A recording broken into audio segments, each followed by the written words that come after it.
Assalamualaikum warahmatullahi wabarakatuh.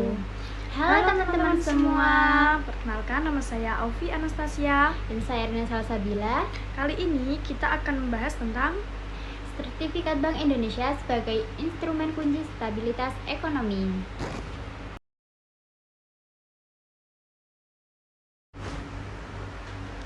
jenis-jenis SBI, yaitu ada 3. Yang pertama, SBI konvensional. Ini instrumen berbasis bunga dan dibeli oleh perbankan dan lembaga keuangan dengan mekanisme lelang di pasar uang. Yang kedua, SBI syariah. Berdasarkan prinsip syariah seperti akad jualah dan digunakan untuk memberikan imbalan dalam bentuk bonus bukan bunga. Dan yang ketiga, SBI falas. SBI ini dalam mata uang asing, terutama dolar Amerika Serikat, bertujuan untuk mengendalikan likuiditas falas dan menjaga kestabilan nilai tukar rupiah. Selanjutnya yaitu manfaat SBI. Yang pertama, mengontrol inflasi dan stabilitas moneter.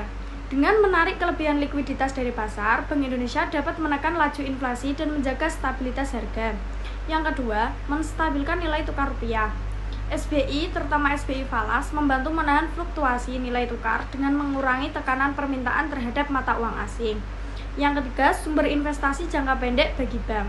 Bank dapat menempatkan dana sementara pada SBI untuk memperoleh imbal hasil. Yang keempat, meningkatkan efisiensi pasar uang. SBI memperkuat interaksi antara Bank Indonesia dan pelaku pasar keuangan sehingga meningkatkan kedalaman pasar uang dan efisiensinya. Yang kelima, yaitu alternatif pendanaan bagi bank. SBI memberi bank ruang untuk mengatur likuiditas dan kebutuhan modal kerja dengan lebih baik. Dengan adanya SBI, Bank Indonesia dapat lebih efektif mengelola kebijakan moneter untuk mencapai tujuan makroekonomi seperti stabilitas harga, nilai tukar, dan pertumbuhan ekonomi yang berkelanjutan. Yang pertama kali kita akan bahas yaitu definisi sertifikat Bank Indonesia. Terdapat 5 poin utama. Yang pertama, instrumen kebijakan moneter. SBI adalah surat berharga jangka pendek yang diterbitkan oleh Bank Indonesia. Yang kedua, pengendalian uang beredar. Digunakan untuk mengatur jumlah uang yang beredar di masyarakat. Dan yang ketiga, pengelolaan likuiditas perbankan. SBI berperan penting dalam menjaga ketersediaan likuiditas di sektor perbankan. Yang keempat, yaitu stabilisasi inflasi. Salah satu alat utama Bank Indonesia dalam menstabilkan inflasi. Dan yang terakhir, menjaga keseimbangan ekonomi. SBI membantu menjaga keseimbangan ekonomi secara keseluruhan dengan kontrol arus uang dan mendorong pertumbuhan yang sehat. Selanjutnya ada elemen-elemen SBI. Elemen-elemen SBI yang pertama yaitu instrumen kebijakan moneter. SBI adalah alat bagi Bank Indonesia untuk mengendalikan likuiditas perbankan. Dengan menerbitkan atau menarik SBI, Bank Indonesia dapat mengontrol jumlah uang beredar sehingga mempengaruhi inflasi dan suku bunga pasar. Yang kedua, ada jangka pendek. SBI sebagai instrumen jangka pendek, biasanya dengan tenor 1, 3, atau 6 bulan. Hal ini memungkinkan Bank Indonesia untuk menyesuaikan kebijakan moneter dengan cepat terhadap perubahan kondisi ekonomi. Selanjutnya ada penawaran dan permintaan likuiditas. SBI ditawarkan kepada bank umum dan institusi keuangan lainnya. Ketika bank membeli SBI, mereka meminjamkan uang kepada BI, yang berarti mereka mengurangi jumlah likuiditas yang tersedia di pasar. Selanjutnya yaitu faktor-faktor yang mempengaruhi sertifikat Bank Indonesia. Ada 7. Yang pertama, inflasi. Salah satu tujuan utama penerbitan SBI adalah untuk mengendalikan inflasi.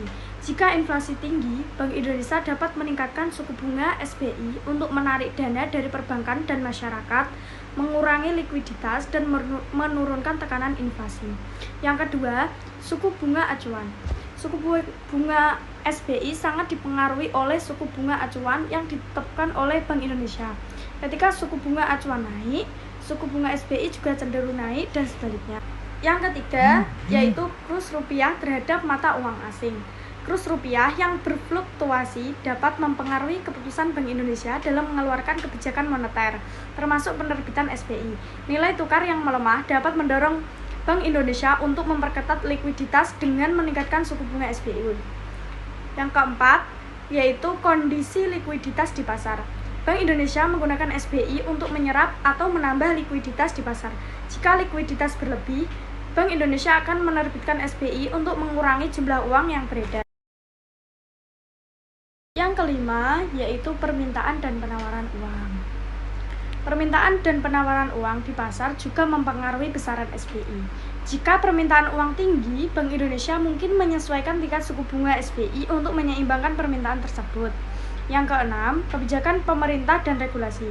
Kebijakan fiskal dan keputusan pemerintah dalam hal pengeluaran negara, utang, dan regulasi finansial juga turut mempengaruhi arah kebijakan SBI. Dan yang terakhir, kondisi ekonomi global. Faktor eksternal seperti kondisi perekonomian global, suku bunga internasional, dan kebijakan moneter negara-negara lain, misalnya The Fed di Amerika Serikat, juga dapat mempengaruhi keputusan Bank Indonesia terkait SBI. Selanjutnya ada mekanisme investasi SBI. Mekanisme investasi SBI adalah proses di mana individu atau institusi membeli dan menjual saham di pasar modal untuk memperoleh keuntungan. Berikut adalah langkah-langkah umum dalam mekanisme investasi di SBI. Yang pertama itu ada penerbitan SBI. Bank Indonesia menerbitkan SBI sebagai instrumen pengendalian moneter dengan tenor pendek, yaitu 1-6 bulan. Yang kedua, lelang. SBI dijual melalui lelang yang diikuti oleh bank dan lembaga keuangan. Yang ketiga, penawaran. Peserta lelang mengajukan penawaran suku bunga yang diinginkan untuk membeli SBI. Yang keempat, keuntungan. Investor memperoleh imbal hasil tetap sesuai suku bunga yang didapatkan saat lelang. Yang terakhir ada risiko. SBI memiliki risiko sangat rendah dan merupakan instrumen investasi aman yang dijamin oleh Bank Indonesia. Selanjutnya ada strategi investasi SBI. Yang pertama ada tujuan investasi. Tujuan investasi dibagi menjadi dua, yaitu likuiditas jangka pendek dan pengendalian risiko. Likuiditas jangka pendek yaitu SBI cocok untuk investor yang mencari instrumen likuid jangka pendek dengan risiko sangat rendah. Yang kedua, pengendalian risiko. Jadi kita itu harus milih SBI jika ingin menyimpan dana dengan aman tanpa terpapar fluktuasi pasar yang tinggi. Yang kedua, pilih waktu investasi. Investasikan pada saat suku bunga tinggi, karena imbal hasil SBI dipengaruhi oleh suku bunga yang ditetapkan oleh Bank Indonesia. SBI juga cocok saat ada ketidakpastian ekonomi karena keamanannya sebagai instrumen yang dijamin oleh Bank Indonesia.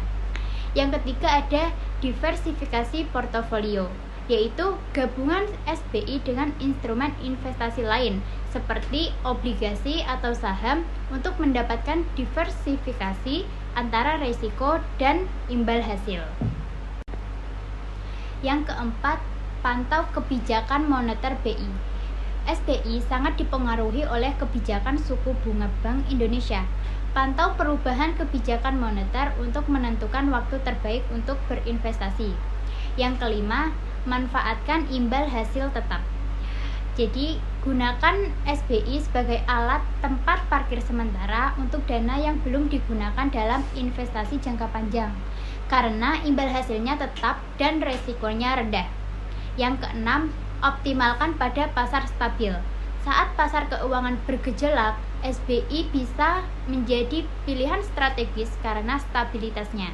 Namun, pada pasar dengan potensi return lebih tinggi, alokasikan dana ke instrumen yang lebih agresif.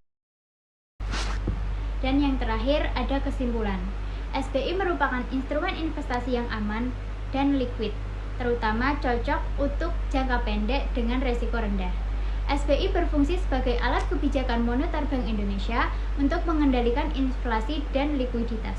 Strategi investasi yang tepat melibatkan pemilihan waktu yang sesuai, diversifikasi portofolio, dan pemantauan kebijakan moneter Bank Indonesia. SBI sangat berguna dalam situasi ekonomi yang tidak stabil dan dapat digunakan untuk menyimpan dana sementara sambil menunggu peluang investasi jangka panjang dengan imbal hasil tetap. Sekian video dari kami. Mohon maaf apabila ada kesalahan. Wabillahi taufiq wal hidayah. Wassalamualaikum warahmatullahi wabarakatuh.